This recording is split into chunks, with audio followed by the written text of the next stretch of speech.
नमस्कार, मैं अजित कुमार। हम लोग बात कर रहे थे कोसेट्स की। कोसेट हमने पूरा देख लिया था।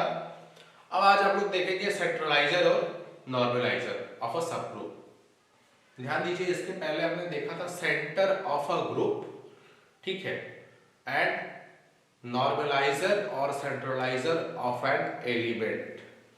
ग्रुप का सेंटर और एलिमेंट का नॉर्मलाइजर है सेंट्रलाइजर। अब हम यहां देखेंगे सब ग्रुप का, सब ग्रुप को लेके चलेंगे। सेंट्रलाइजर ऑफ एच, सेंट्रलाइजर ऑफ दैट सब ग्रुप, नॉर्मलाइजर ऑफ दैट सब ग्रुप। मतलब ये दोनों उस सब ग्रुप के सेंट्रलाइजर या नॉर्मलाइजर होंगे, ठीक है। देखते हैं क्या होता है। तो ध्यान दीजिए, यहां क्या लिखा है, एच एक सब ग्रुप है जी का। एच क्या है, जी का सब ग्रुप है। तब if H is sub group of G, then centralizer of H is defined as, then centralizer of H is defined as collection of all such X in G. Centralizer of H is defined as collection of all such X in G which commutes every element of H, ठीक है। G के उन सभी elements का set बनाओ जो H के सभी एलिमेंट से कम्यूट कर रहे हैं, या G के वो सारे एलिमेंट जो H के सभी एलिमेंट से कम्यूट कर रहे हो, तो वो सेट जो होता है वो कहा जाता है सेंट्रलाइजर ऑफ दैट H, ठीक है, सेंट्रलाइजर ऑफ दैट सब ग्रुप, ठीक है, सेंट्रलाइजर ऑफ H। तो इसमें मैंने लिखा C of H is X belongs to G such that XH equal to HX, X for all H belongs to H, X capital H के हर एलिमेंट से क्या कर रहा है, कम्यूट कर रहा है। तो ऐसे सभी एलिमेंट्स के सेट को क्या बोलेंगे, सेंट्रलाइजर बोलेंगे। ध्यान दीजिएगा, बड़ा बारीक डिफरेंस है सेंट्रलाइजर और नॉर्मलाइजर में, ठीक है। जनरली बहुत सारे राइटर्स जो होते हैं, लोकल बुक्स होती हैं, उनमें दोनों को एक ही मान लिया जाता है कि दोनों एक ही है, और यहाँ डेफिनेशन से भी लगेगा कि ये दोनों एक ही है। बट एग्जांपल लेंगे और हम देखेंगे कि कहाँ ये डिफरेंस इसमें आ रहा है, फिर कुछ प्रॉपर्टीज नोट करेंगे, और तब हम लोग स्टार्ट करेंगे अगले टर्म पे साइक्लिक ग्रुप। तो ये रहा सेंट्रलाइजर। अब देखिए नॉर्मलाइजर क्या होता है, normaliser of H. Normaliser of H क्या होता है, तो नॉर्मलाइजर ऑफ एच में हम कोसेट की बात कर रहे हैं, कोसेट की, ठीक है।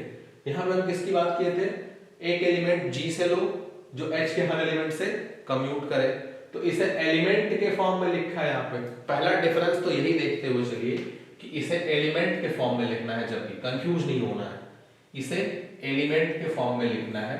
और यहाँ देखिए कोसेट्स की बात आती है, ठीक है। G से अगर हम कोई एलिमेंट X उठाते हैं तो उससे हम को H एक सबग्रुप है G का, पहली बात तो यही है कि H G का सबग्रुप होना चाहिए।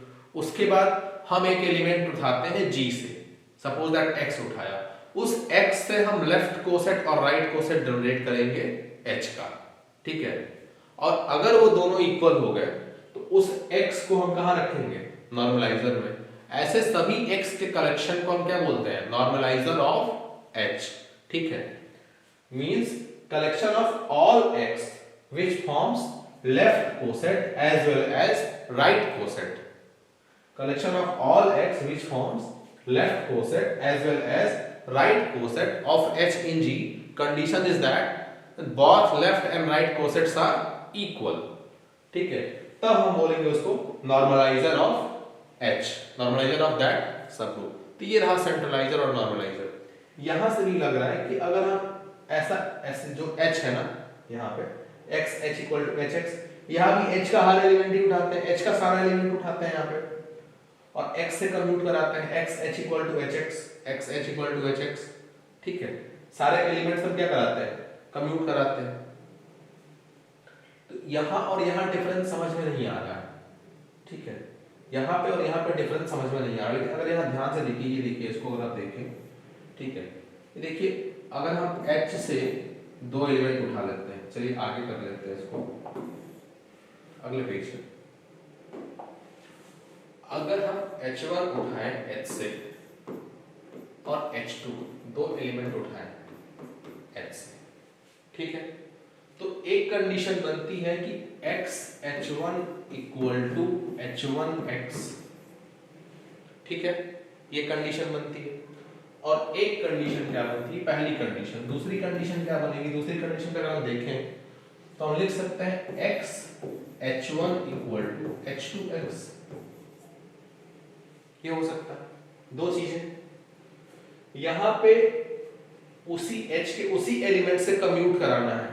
यहां कम्यूट नहीं हो रहा है, जरूरी नहीं है कि ये कहां का एलिमेंट होगा। This is belongs to xh and this is belongs to hx। अगर दोनों इक्वल, ऐसे सारे अगर इक्वल हो जाए, ठीक है, h3 h4 h5 h6, ठीक है, तो अगर ये सारे इक्वल हो जाते हैं x h2 equal to x h1, अब ऐसा भी हो सकता है कि x h2 equal to h1x, ये भी पॉसिबल है, ठीक है, तो ये भी वैसे ही बिलोंग करेंगे। तो इसका मतलब ये थोड़ी ना है, इसका मतलब ये थोड़ी ना है, यहाँ पे एक ही एलिमेंट रखना, उसे कम्यूट कराना है, या कम्यूटेटिविटी होल्ड करना जरूरी नहीं है, ठीक है ना, यहाँ पे कम्यूटेटिविटी होल्ड कराना जरूरी नहीं है। तो ये बहुत बेसिक डिफरेंस है। यहाँ हमें कोसेट बनाने से मतलब है कि कोसेट बन जाए और वो इक्वल हो जाए, ठीक है, कोसेट बन जाए और उसके हर एलिमेंट इक्वल हो जाए, ठीक है। तो और थोड़ा सा डिटेल में समझेंगे इसको। ये डिफरेंस है सेंट्रलाइजर और नॉर्मलाइजर में, ठीक है। चलिए, तो डेफिनेशन आपको क्लियर हो गई कि सेंट्रलाइजर और नॉर्मलाइजर क्या होता है। अगला, इसी में अगला देख लेते हैं। थोड़ा सा आप एग्जांपल लेके चलिए, यहाँ पे एक एग्जांपल लेते हैं क्वार्टरनियन ग्रुप का। बड़ा इंपॉर्टेंट, हर जगह आ जा रहा है, क्यूएट हर जगह आ जा रहा है। क्यूएट ले लेते हैं। क्यूएट में कैसे एलिमेंट होते हैं, plus minus one, I, J and K, this is ऐसा होता है, plus minus one, plus minus I, plus minus A, plus minus K. सब ग्रुप इसका कौन सा ले लें, सब ग्रुप आप ले लो प्लस माइनस वन और प्लस माइनस आई, चार एलिमेंट हो गए, ठीक है। अब आपको सेंट्रलाइजर और नॉर्मलाइजर दोनों बनाना है। जरा सेंट्रलाइजर बनाओ, इसका CH बनाओ, या आप CH मत बनाओ, आप पहले NH बना लो, नॉर्मलाइजर बना लो इसका। नॉर्मलाइजर ऑफ H क्या होगा, हर उस x का कलेक्शन जो कोसेट बनाए और इक्वल कर दे। चलिए, तो हम x कहां से लेना है, G से, हम 1 लेते हैं। 1 को इसे किसी भी एलिमेंट में ऑपरेट करेंगे, 1 को इसके किसी भी एलिमेंट में ऑपरेट करेंगे, क्या मिलेगा, 1 ऑपरेट होगा 1 में तो 1, -1 में तो -1, i में तो i, -i में तो -i, आइडेंटिटी ही तो है ये, ठीक है। 1 को ऑपरेट करा लिया, अब ऑपरेट करा 1 को भी ऑपरेट कराएंगे तो वही मिलेगा। अब i को ऑपरेट कराएंगे, 1 में i को ऑपरेट कराएंगे, आपको क्या मिल जाएगा, i, यहां ऑलरेडी लिख चुके हैं, ठीक है। -1 में i को ऑपरेट कराएंगे, -i मिल जाएगा, लिख चुके हैं, ठीक है। i में i को ऑपरेट कराएंगे, -1 मिलेगा, ऑलरेडी इसमें है। i में -i को ऑपरेट कराएंगे, 1 मिलेगा, ऑलरेडी यहां पे है, ठीक है। सबसे ऑपरेट करा के देखे जा रहे हैं। अगला j को देखिए, जरा यहाँ पे j को देखिएगा, तो j के साथ क्या है, j को i में ऑपरेट कराएंगे, जब आप j को i में ऑपरेट कराएंगे तो आपको मिलेगा -k, ठीक है। और j को i में ऑपरेट कराएंगे तो क्या मिलेगा आपको, -k। तो अब बताइए, यहां पे तो वो एलिमेंट है ही नहीं ना, इस h में वो एलिमेंट नहीं है, और j को i से ऑपरेट कराया तो हमें क्या मिल गया, k मिल गया। और हमें वो सारे एलिमेंट लिखने हैं, j i हो और i j, ये क्या बराबर होंगे आपस में,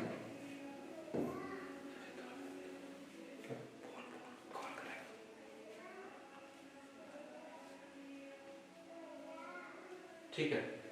तो नॉर्मलाइजर में क्या था, कोसेट लेना था। देखिए, यहाँ पे j को i में ऑपरेट कराइए और i को j में ऑपरेट कराइए, इसको मिटा देते हैं थोड़ा सा, ठीक है। j को i में ऑपरेट कराएंगे, ठीक है, तो माइनस के, ठीक। और आई को जे में ऑपरेट कराएंगे तो के। लेकिन अगर आप ध्यान देंगे यहाँ पे नॉर्मलाइजर में क्या होता है कि I H equal to H I होना चाहिए, ठीक है, या J H equal to H J होना चाहिए, J H equal to H J होना चाहिए ना यहाँ पे। तो अगर आप J H equal to H J की बात करें तो जे को एच के हर एलिमेंट पे ऑपरेट कराना है, तो जे को जब आई पे ऑपरेट कराएंगे तो के आएगा, जे को आई पे ऑपरेट कराएंगे तो के आएगा, ठीक है। और जब जे को माइनस आई पे ऑपरेट कराएंगे तो क्या आएगा, जे को आई पे ऑपरेट कराने पे माइनस के आता है और जे को माइनस आई पे ऑपरेट कराने पे के आता है। लेकिन यहाँ पे आप देखें तो यहाँ पे आपको के भी मिल जाएगा, प्लस माइनस जे भी मिल जाएगा और प्लस माइनस के भी मिल जाएगा, सारे के सारे एलिमेंट मिल जाएंगे यहाँ पे। आपको बस ये करके देखना है, ठीक है। कोसेट्स निकालना है, जे से बना हुआ कोसेट, ठीक है, लेफ्ट में और राइट में, ठीक है। तो जे से बने हुए कोसेट आप निकालेंगे, ठीक है, चाहे लेफ्ट में जे को ऑपरेट करिए एच के हर एलिमेंट से तो भी आपको ये सारे मिल जाएंगे, और राइट में ऑपरेट करेंगे तो भी मिल जाएंगे। तो अल्टीमेटली ये पूरा का पूरा जो है ये G दे देगा या Q8 दे देगा, ये पूरा का पूरा Q8 दे देगा हमें, ठीक। तो नॉर्मलाइजर जो है ना वो पूरा का पूरा ग्रुप ही दे दिया, ठीक। इसमें कंडीशन थोड़ी लूज हो गई थी, इसमें बात कोसेट की किया था कि J से बना हुआ राइट कोसेट J से बने हुए लेफ्ट कोसेट के बराबर हो जाए। तो होता भी है, J से बना हुआ राइट कोसेट क्या होगा, प्लस माइनस जे, ठीक है, प्लस माइनस जे प्लस माइनस के प्लस माइनस 1 प्लस माइनस आई। जे को 1 में ऑपरेट कराएंगे जे होगा, आई में ऑपरेट कराएंगे के होगा, जे में ऑपरेट कराएंगे 1 होगा, जे को के में ऑपरेट कराएंगे आई हो जाएगा। तो वही plus minus 1 plus minus I plus minus J plus minus के मिल रहा है, ठीक है। तो जे से देखें तो हमें पूरा का पूरा सेट वापस मिल गया, के से कराएंगे तो भी वापस मिलेगा, 1 से कराएंगे तो भी और आई से कराएंगे तो भी। तो हमें अल्टीमेटली सारे एलिमेंट के कलेक्शन यहाँ पे मिल गए, ठीक। ये आपको खुद एक बार ट्राई करिएगा, ऐसे जे से निकालिएगा फिर के से निकालिएगा, कोसेट्स बनाइएगा, ठीक है। और जहां जहां कोसेट इक्वल आ जाए उन सारे एलिमेंट को कलेक्ट करिएगा, आप देखेंगे कि आपको plus minus 1 plus minus I plus minus J plus minus के सारे मिल जाएंगे। ये रहा सेंट्रलाइजर, सॉरी नॉर्मलाइजर। अब सेंट्रलाइजर की अगर हम बात करें तो सेंट्रलाइजर में वही सारे एलिमेंट लेंगे जो कम्यूट करते हैं। कम्यूटेटिविटी जरूरी नहीं थी, कम्यूटेटिविटी यहां जरूरी नहीं थी, लेकिन यहां कम्यूटेटिविटी जरूरी है, ठीक। वही एक्स उठाएंगे जो किसी भी एच से कम्यूट कर रहे हैं, ठीक है। जैसे अगर हम जे उठा लिए, सपोज दैट इस क्यूएट में से जे उठा लिए और एच हमारा आई है, एच से एक एलिमेंट उठा लिया, let I belongs to H and J belongs to क्यूएट, ठीक है। तो अब यहाँ पे आई जे और जे आई कभी इक्वल नहीं होंगे। आई जे हमारा के होता है और जे आई माइनस के होता है, तो ये कभी भी इक्वल नहीं होंगे क्योंकि कम्यूटेटिविटी होल्ड नहीं कर रही है। तो जे को तो हम नहीं रखेंगे सेट में, उसी तरह के को नहीं रखेंगे सेट में, हम किसको रख सकते हैं, केवल प्लस माइनस 1 और प्लस माइनस आई। जे को रखेंगे तो गड़बड़ हो जाएगा, के रखेंगे तो भी गड़बड़ हो जाएगा, ठीक है। तो हम उनको नहीं रखेंगे। तो आप देख रहे हैं कि सेंट्रलाइजर जो है ये प्लस माइनस 1 प्लस माइनस आई को ही कंटेन कर रहा है, कि नॉर्मलाइजर इस पूरे को कंटेन कर रहा है। यहां से इतना आइडिया मिल रहा है हमें कि सेंट्रलाइजर जो है नॉर्मलाइजर का सबसेट हो गया। तो from previous example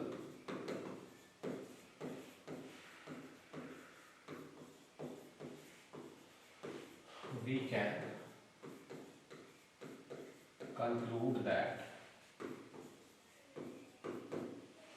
centralizer of H is subset of normalizer of, क्या नेचुरल नंबर बना दिए यहाँ पे, normalizer of H ये सबसेट, ठीक है। सेंट्रलाइजर नॉर्मलाइजर का सबसेट हो गया, ठीक है। सेंट्रलाइजर हमेशा नॉर्मलाइजर में कॉन्टेन करता है, कि नॉर्मलाइजर सेंट्रलाइजर में कॉन्टेन नहीं करता है। उसका एग्जांपल हमारा ये, ठीक। आप चाहें तो इसको प्रूफ भी कर सकते हैं। प्रूफ करने के लिए आप देख सकते हो, प्रूफ करने के लिए आप क्या करोगे, x को उठाओगे कहां से, सेंट्रलाइजर से। अगर x इसमें है इंप्लाइज क्या होगा, x h equal to H X for all h belongs to h, ठीक है। और अगर ये हर h के लिए हो रहा है तो h1 के लिए भी होगा, h2 के लिए भी होगा, h3 के लिए भी होगा, सबके लिए होगा, ठीक। मतलब ये ऐसा होगा ना, x h1 के लिए भी होगा, ठीक है, h2 के लिए भी होगा, h3 के लिए भी होगा, hn के लिए भी होगा, ठीक है, सबके लिए होगा, ठीक। तो ये क्या बनाते हैं, लेफ्ट कोसेट, और ये क्या बनाते हैं, राइट कोसेट। तो यहाँ लेफ्ट और राइट कोसेट आपस में क्या हो गए, इक्वल हो गए, implies X H equal to H X, ठीक है, implies x belongs to normaliser of h, क्योंकि नॉर्मलाइजर ऑफ h में क्या होता है, उन x का कलेक्शन जो लेफ्ट और राइट कोसेट फॉर्म करते हो h का, और दोनों आपस में बराबर होते हैं। तो फॉर्म भी कर रहा है और बराबर भी हो रहा है, ठीक। तो क्या हो गया, इस हिसाब से क्या हो गया, centraliser of h is subset of normaliser of h। लेकिन नॉर्मलाइजर ऑफ h को सेंट्रलाइजर ऑफ h का सबसेट नहीं प्रूफ कर सकते, क्योंकि पीछे क्या है, हमने इसको डिस्प्रूव कर दिया है यहाँ पे, ठीक। ये पूरा का पूरा क्यूबेट आ गया, और वो हमारा क्या है, सेंट्रलाइजर ऑफ h, और प्लस माइनस और प्लस माइनस आई ही आएगा। चलिए, तो ये आप खुद देख सकते हैं। अगला इसी में, अभी जब नॉर्मलाइजर ऑफ h की बात हो रही थी यहाँ पीछे, तो आप देख रहे होंगे कि नॉर्मलाइजर ऑफ h में h कॉन्टेंट है ऑलरेडी, इसी में पूरा का पूरा h है। हम इस एग्जांपल से ही कंक्लूड कर लेंगे सीधे सीधे कि इफ, नोट कर सकते हैं आप इसे, if h is subgroup, h is subgroup of G, then NH contains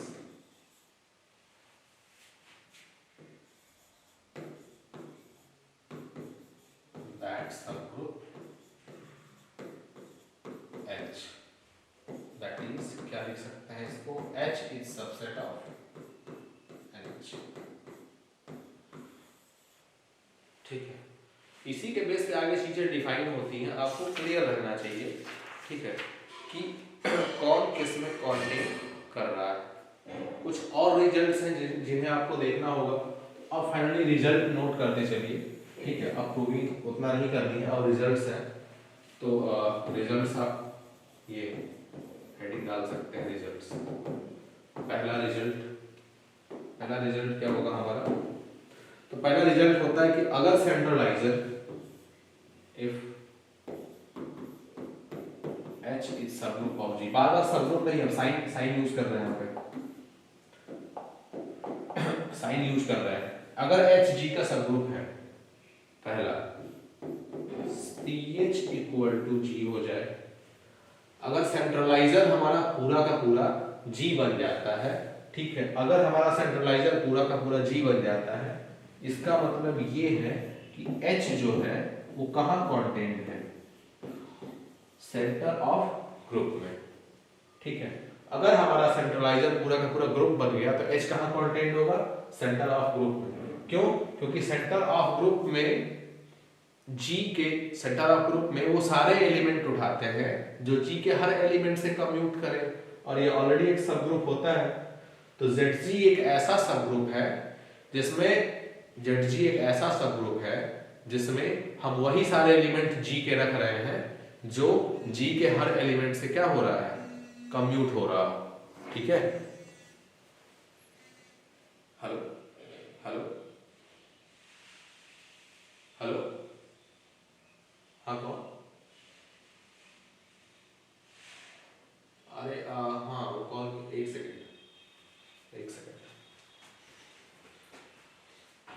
अरे हेमंत,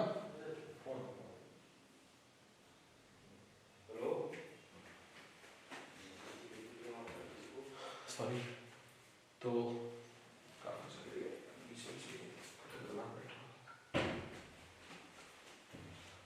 यहां से हम देख रहे हैं कि H जो है ZG का सबसेट हो जाएगा। सीधा सीधा रीजन है कि ZG में क्या है, वही सारे X हैं जो G के हर एलिमेंट से कम्यूट कर रहे हैं। ठीक है, तो कम्यूटेटिव प्रॉपर्टी होल्ड करेगी और कहां होनी चाहिए, सेंट्रलाइजर में। ठीक है, तो अगर सेंट्रलाइजर G के बराबर है तो H जो है ZG का सबसेट हो जाएगा। इसे डायरेक्टली आप याद भी कर सकते हैं, कोई प्रूविंग की जरूरत नहीं है। ये सारे टूल्स काम आएंगे MCQ सॉल्व करने में। अभी हम टूल्स जनरेट कर रहे हैं, इकट्ठे कर रहे हैं, तो ये पूरी थियरी है, बट इसका यूज करेंगे हम लोग इन सारे रिजल्ट्स पे ही यूज करना है। डायरेक्टली हमें टिक करना है क्वेश्चंस के आंसर। ठीक है, और वो तभी होगा जब आप इन रिजल्ट्स को प्रैक्टिस करेंगे, इसको याद रखेंगे, इसको समझेंगे कि कैसे हुआ है। ठीक है, ये प्रूविंग्स करनी आपको खुद जरूरी है, ये समझना खुद जरूरी है, खुद आपको करना पड़ेगा। चलिए, तो अगला रिजल्ट दूसरा, केवल रिजल्ट ही यहां नोट करना है।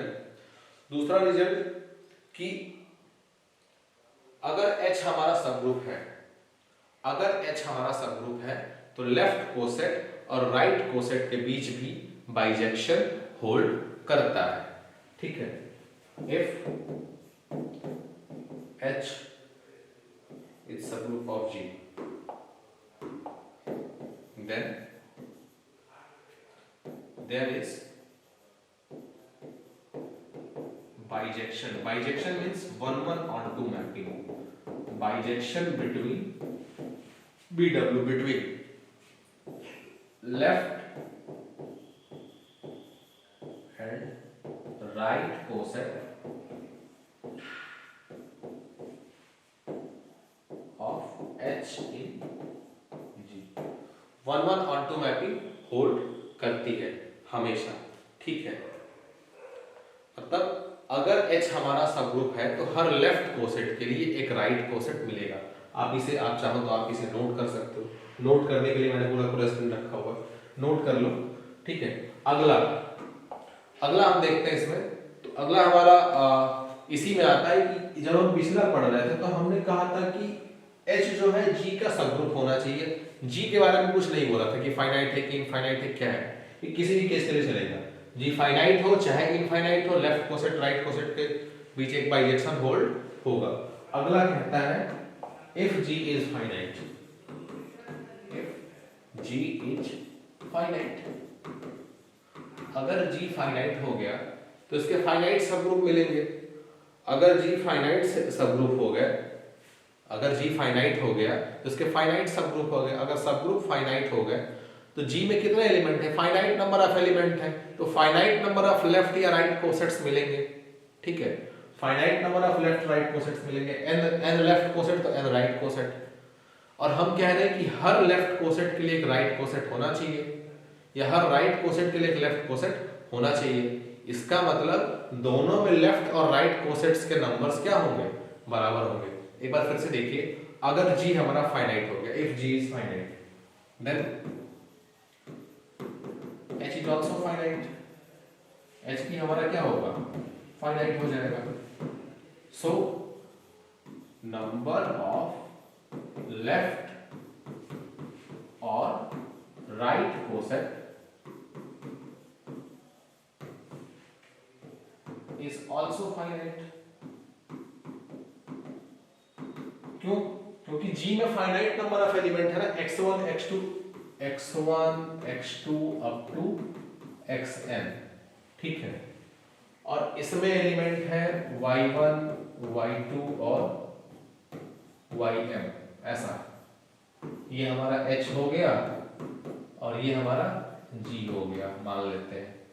ठीक है, तो y1 को कंप्यूट कराएंगे किसमें, G पे, तो कितने कोसेट बनेंगे। ठीक है, सॉरी, x1 उठाएंगे तो कितने कोसेट बनेंगे, m कोसेट। x2 उठाएंगे कितने बनेंगे, m, मतलब सॉरी, x1 उठाएंगे तो उससे कोसेट्स बनाएंगे।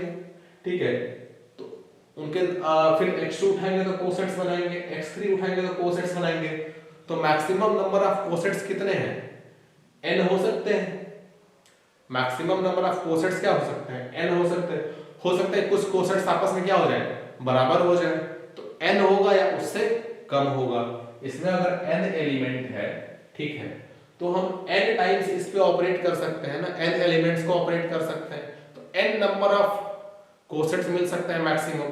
हो सकता है दो कोसेट सेट होता है, अगर दो सेट इक्वल हो गए तो कुछ घट जाए, लेकिन मैक्सिमम कितने मिलेंगे, n ही मिलेंगे ना, तो फाइनाइट ही हो गए।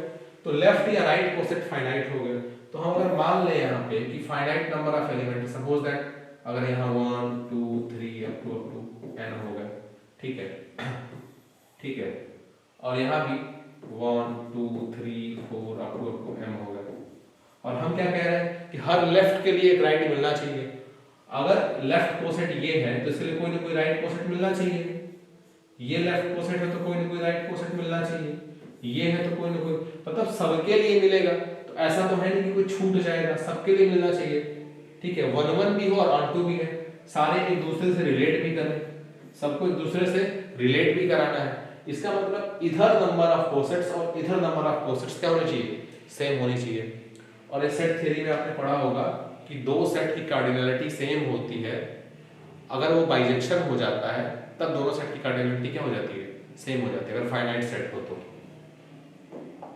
if set is finite and then there is bijection between two sets, then cardinality of both sets are equal, ठीक है।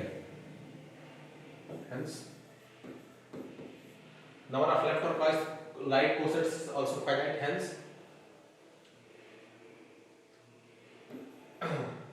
also यहाँ आप लिख सकते हैं also there exist 1 1 and onto mapping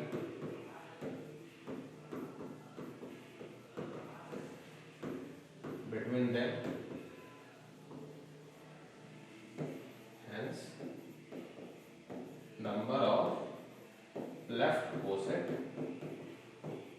equal to number of right coset, ठीक है।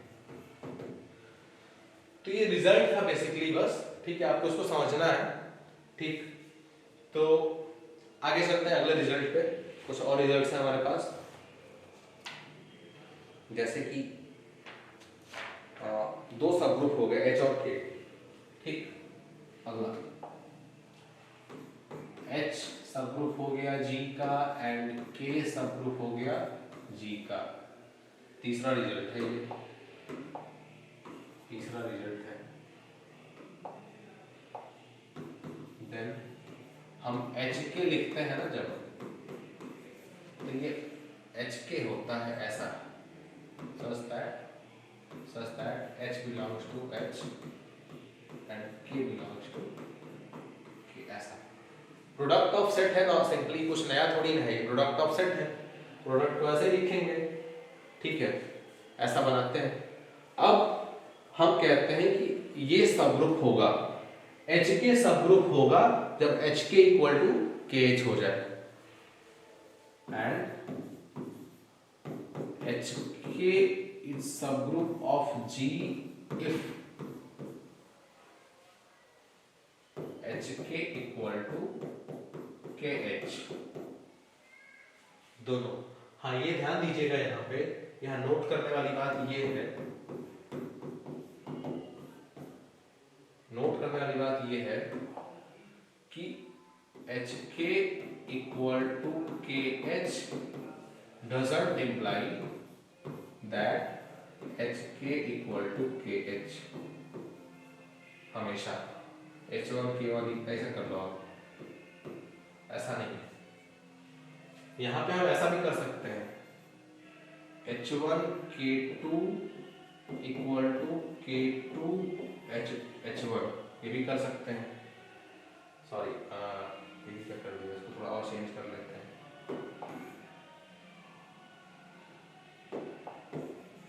H1 K1 equal to H2 K2, ठीक है, ऐसा भी कर सकते हैं। जरूरी नहीं है कि हम कम्यूट कराएं, कम्यूटेटिविटी होल्ड करें, ठीक है।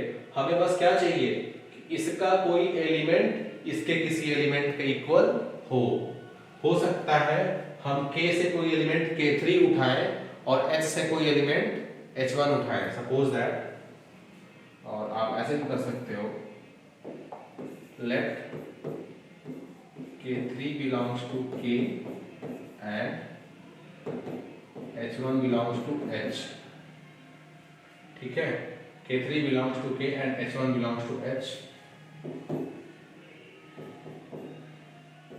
H2 belongs to H and K4 belongs to K. तो K3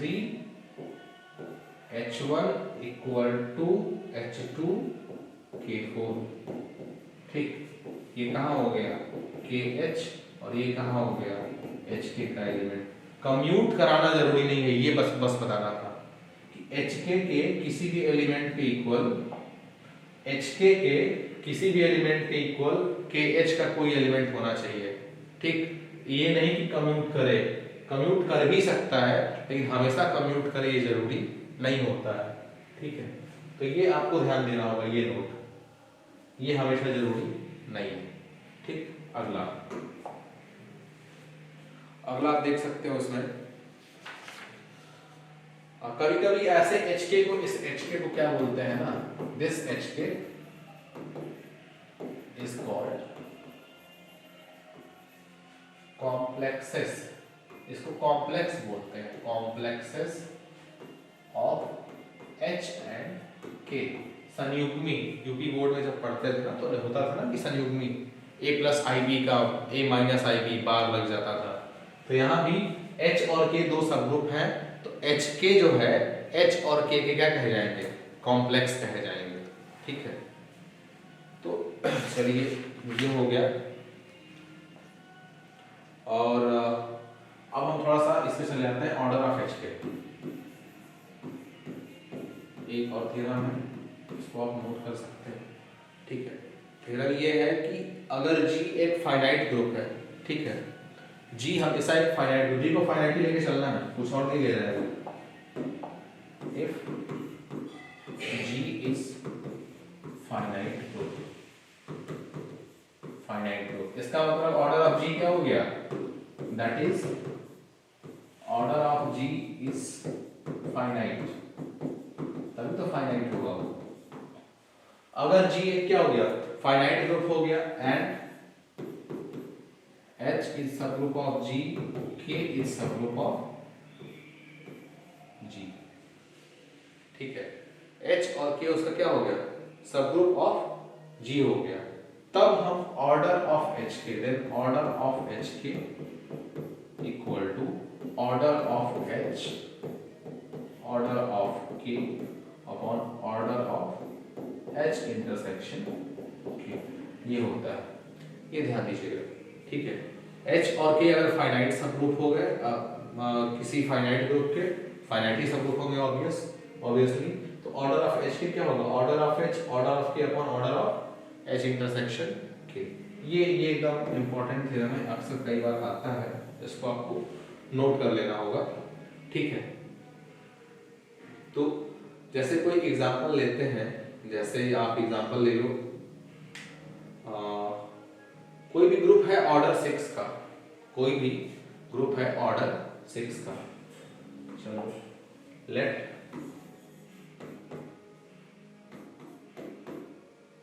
order of G equal to 6,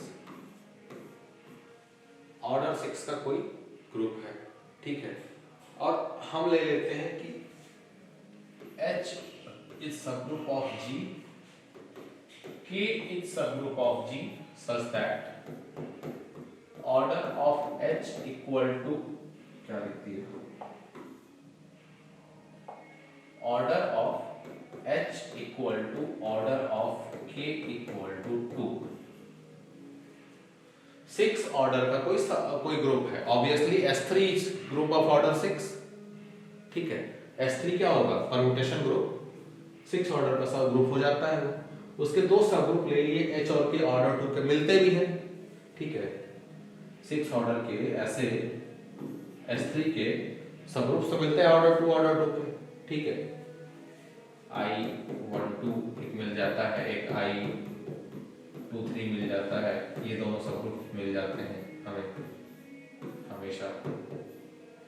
ये कोई सब ग्रुप है H1 और ये H2, ठीक, ये मिल जाता है, ठीक, ये H1 ये H2 इसके सब ग्रुप मिल जाते हैं दोनों, ठीक है। तो मतलब ये आपको ध्यान देना होगा, इतना तो पता होना चाहिए। तो अगर दो सब ग्रुप हैं हमारे ऑर्डर 2 और 2 के, इसको मिटा देते हैं। तो जरा ऑर्डर ऑफ H के देखिए क्या हो रहा है, ऑर्डर ऑफ H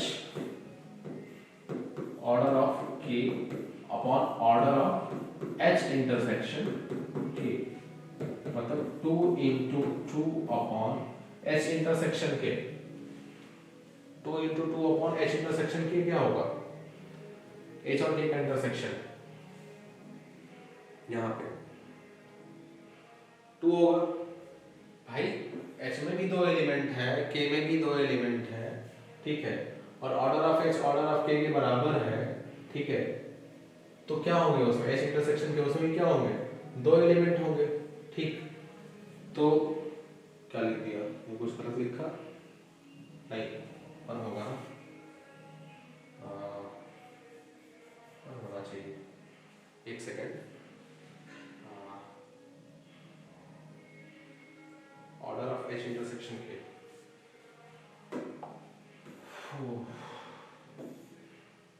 हाँ देखो अब S3 ले लेते हैं हम लोग, चेक कर लेते हैं, S3 लेते हैं, 6 एलिमेंट है, ऑर्डर ऑफ S3 क्या होता है 6 होता है। इसके दो सब ग्रुप ले लें, H1 ले लेते हैं, कौन सा I12 और H2 ले लेते हैं I13, ठीक, I12 और I13 दो सब ग्रुप ले लिया।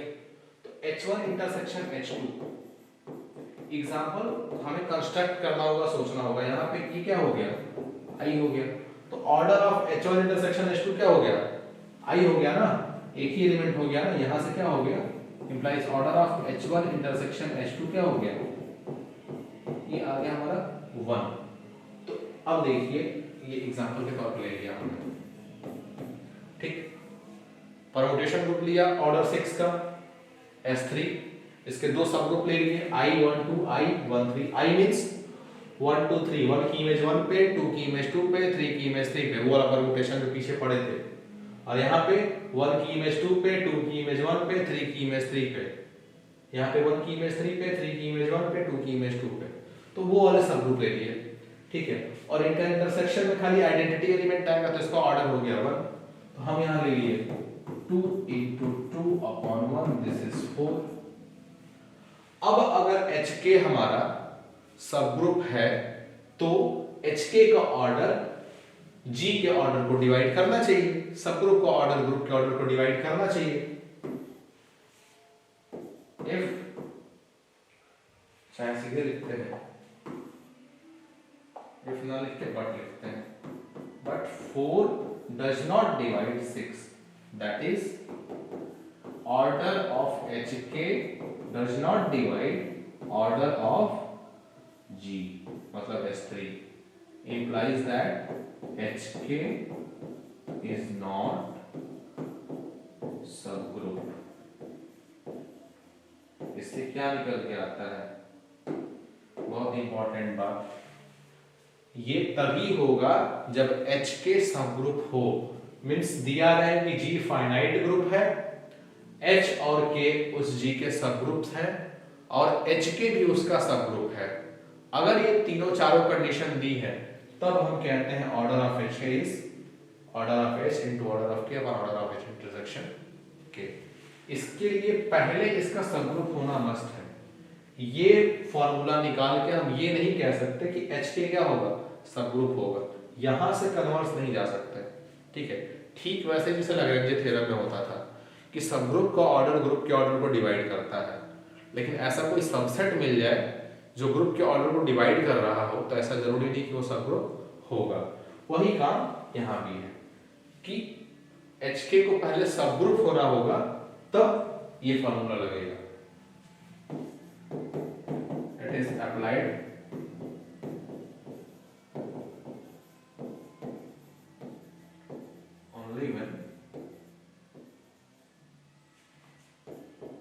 एच के इज सब ग्रुप ऑफ जी। सब ग्रुप तो पहले होना ही होगा, तभी जाके आगे होगा, ठीक है। तो आप ये काउंटर एग्जाम्पल, ऐसे काउंटर एग्जाम्पल आपको हमेशा हमेशा कंस्ट्रक्ट करने होंगे। जैसे अभी हम लोग भूल रहे थे कि वो कहीं प्रॉब्लम आ रही थी, कहीं मिस्टेक आ रहा था, यहाँ हम लोग करते करते रुके थे थोड़ी देर। तो भाई हमें काउंटर खोजना है, तो हमने ऑर्डर 6 ले लिया, और ऑब्वियसली 4 जो है 6 को डिवाइड नहीं करता है, तो हमने ऐसा कुछ खोजा कि 2 दोनों का ऑर्डर 2 2 तो दिया है, वो नीचे 1 आ जाता, तो 2 × 2 / 1 4 हो जाता। तो हमने ऐसे सब ग्रुप्स लिए 6 ऑर्डर के, दोनों की उनका जो कॉमन सेट आ रहा है उसमें एक ही एलिमेंट हो, ठीक, और तब ये चीजें हो, ठीक है। और ये तो ट्रिवियल सब ग्रुप होता है आइडेंटिटी। चलिए अगला ये है रिजल्ट। अगला ये कौन सा रिजल्ट था, कौन सा नंबर था ये, नंबर, दिस इज नंबर, चलो थ्योरम था ये, ठीक है। थर्ड, इसको आप फोर्थ कर सकते हो, चाहो तो आप इसको फोर्थ कर लो, this is fourth number. And अगला नंबर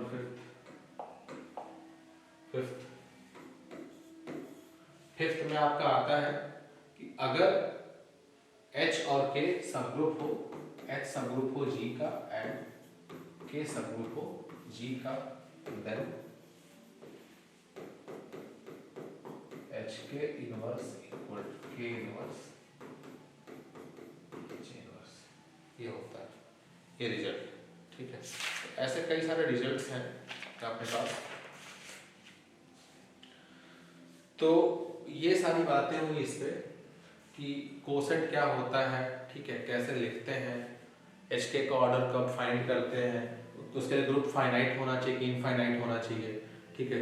बाइजेक्शंस, हमने कोसेट्स के बीच बाइजेक्शन को देखा, हमने ये देखा कि अगर लेफ्ट कोसेट है या राइट कोसेट है तो उसके करस्पॉन्डिंग एक लेफ्ट कोसेट मिलेगा किसी भी ग्रुप G में, ठीक है, और उनके बीच क्या होगा, बाइजेक्शन होगा, 1-1 मैपिंग और ऑन टू मैपिंग दोनों होल्ड करेंगी, ठीक। इसके बाद हमने देखा कि अगर G फाइनाइट आ जाता है तो नंबर ऑफ लेफ्ट कोसेट और राइट कोसेट सेम हो जाते हैं, क्योंकि जैसे ही G को फाइनाइट करेंगे हमारा सब ग्रुप भी क्या होगा, फाइनाइट ऑर्डर का आ जाएगा, और G में चूंकि फाइनाइट नंबर ऑफ एलिमेंट है, n नंबर ऑफ एलिमेंट है, तो उससे जो कोसेट बनाएंगे तो वो भी मैक्सिमम कितने हो सकते हैं, n नंबर ऑफ कोसेट्स हो सकते हैं, ठीक है।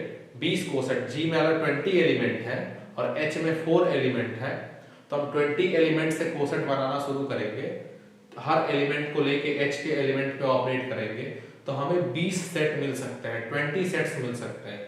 हो सकता है कि इसमें कुछ एक सेट्स जो हैं क्या कर जाए, ओवरलैप कर जाए, आइडेंटिकल हो जाए, तो या तो 20 मिलेंगे या उससे कम मिलेंगे, मतलब फाइनाइट ही मिलेंगे। तो लेफ्ट कोसेट भी वही और राइट कोसेट भी वही, ठीक है। अब कह रहे हैं कि उनके बीच 1-1 ऑन टू मैपिंग है, मतलब हर राइट कोसेट के लिए एक लेफ्ट कोसेट होना चाहिए, ठीक, हर राइट कोसेट के लिए एक लेफ्ट कोसेट होना चाहिए।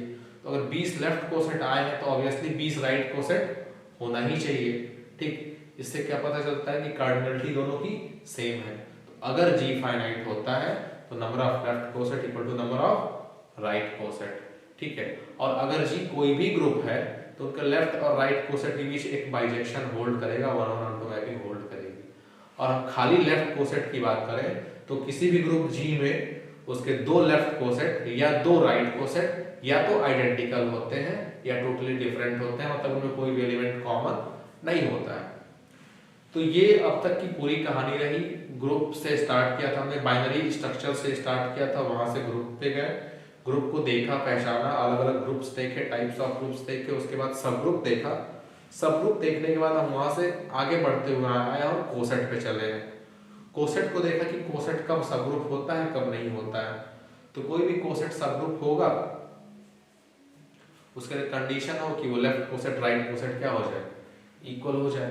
कोसेट का हमेशा सब ग्रुप होना जरूरी नहीं होता था। उसके लिए हमने क्या देखा था, ये क्या कर दी, हाँ क्यूवेट ले लिया था हमने, एक सेकंड, ठीक है, हमने क्या ले लिया था, क्यूवेट ले लिया था।